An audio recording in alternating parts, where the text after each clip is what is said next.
Today I am going to talk about a topic that a lot of you might disagree with me on, but hear me out, stick around and listen to my reasons why you should at least consider ditching your scale. Especially if you are a midlife lady like me or you are on any sort of weight loss medication.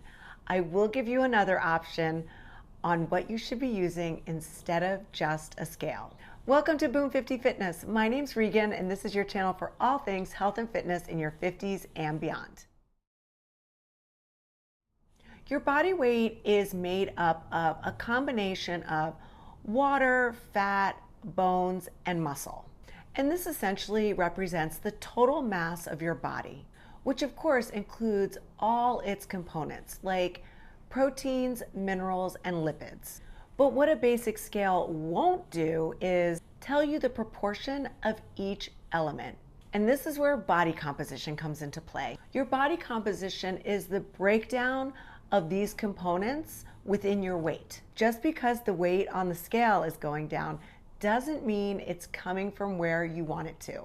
So instead of weighing just your body weight, we want to be weighing your body composition.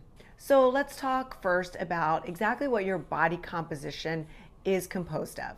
Number one is muscle mass. This is the lean tissue in your body, including muscle fibers. Number two is body fat, and this includes stored muscle tissue, which provides energy reserves. Number three is bone mineral mass, and this refers to the density and quality of minerals within your bones. And number four is water.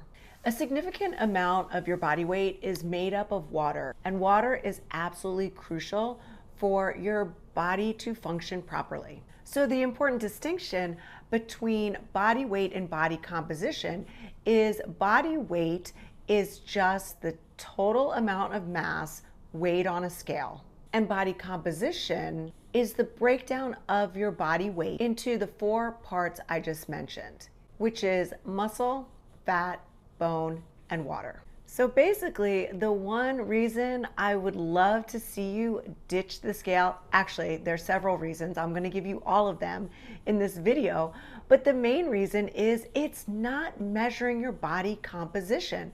So even though you see the weight on the scale going down, there's a good chance that a large proportion of that could be coming from muscle. What a scale will do is help you determine your BMI, your body mass index, but it won't tell you your body composition. Most importantly, the distribution of fat and lean muscle. And this is why someone with a lot of lean muscle can actually look thinner than someone with a higher fat composition, even if they weigh the same amount on a scale. So if you're just focusing on a number on a scale, a basic scale going down, you may be missing an opportunity to build muscle. In fact, you may be doing the complete opposite by actually losing muscle. On this channel, I talk to you guys so much about the importance of keeping your muscle and hopefully building more lean muscle as we get older. So if you're on a weight loss journey at this age, you just have to be very hyper aware about where that weight is coming from, especially if you are on a weight loss medication. And if you are on some sort of weight loss medication, I think you know the names of them by now: Ozempic, Wegovy, tirzepatide. There's quite a few of them out there. Anyway, what you really want to be doing is being aware of your body composition, not just the number on the scale, because the number on the scale is going to go down. But where is that body weight coming from? If you're losing weight rapidly, more of the weight is probably coming from muscle than from fat. Before I go into any other reasons why I think you should consider ditching the scale, let me show you the smart scale that I just bought.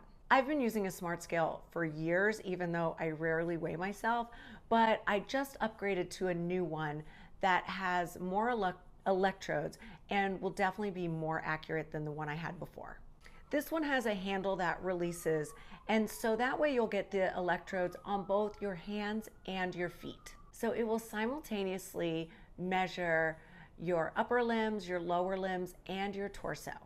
So besides just getting your BMI like you can get on a regular scale, it will also give you your body fat and muscle mass reading. I'll leave the one I picked up in the description down below, and I believe it's on sale now. So it costs about, they're definitely more expensive than a regular scale. I think it runs about $169 on Amazon, so it'll be here in a blink of an eye.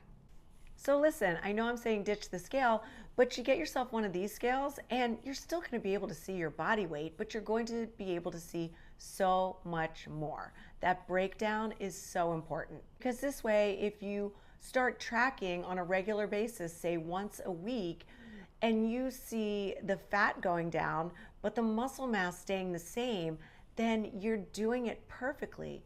But if you see that your weight's going down and your body fat is not changing, then you need to rethink the way you're going about losing weight. Another reason you should consider just not worrying about the number on the scale as much is because it's not a good determination of your overall health or fitness, which is a huge misconception. People think the lower the number on the scale, the better health that they are in, and that is just not the case. There are very skinny people out there that are unhealthy and actually don't have a healthy body composition.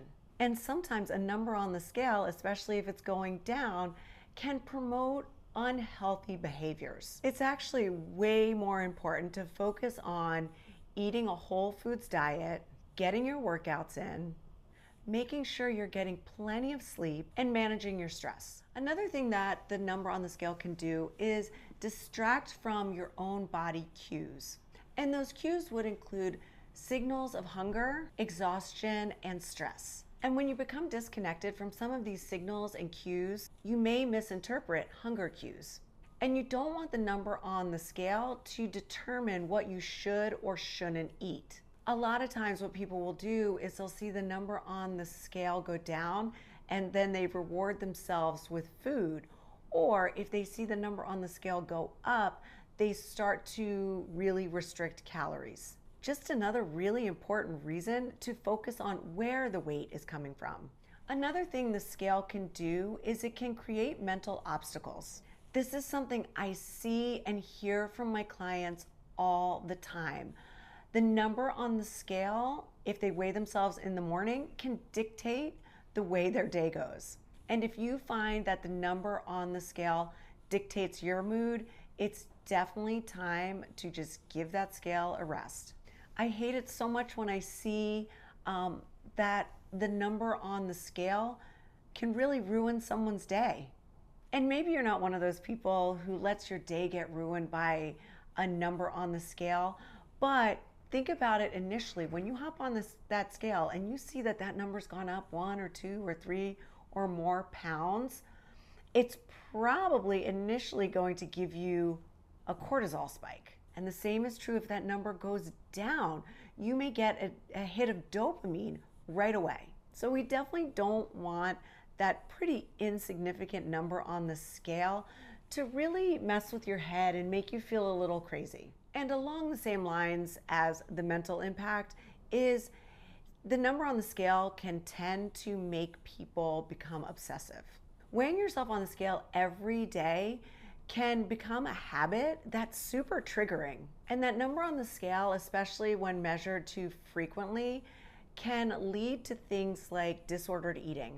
So I wanted to put this video out there because so many of you have reached out and have told me that you weigh yourselves very frequently, and watching the number on the scale go up and down and just fluctuate a lot is causing a lot of stress in your life. And we definitely do not want extra stress because your body will hold on to fat if you have high stress levels. So I hope this video has helped some of you to maybe at least just reconsider the amount of times you get on the scale.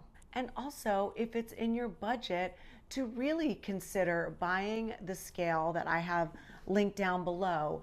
There's so many bioimpedance scales out there, so you don't have to buy the one that I purchased, but I think this is a good one and I would highly recommend it. And then you can try to break the habit of getting on that scale every single day, and maybe once a week you get on the scale. Like just pick a day, like Wednesday morning.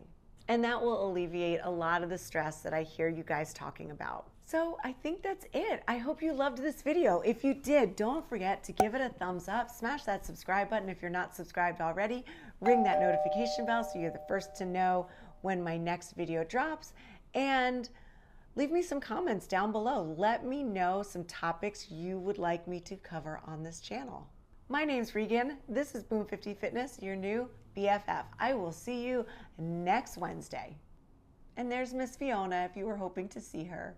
She says goodbye too.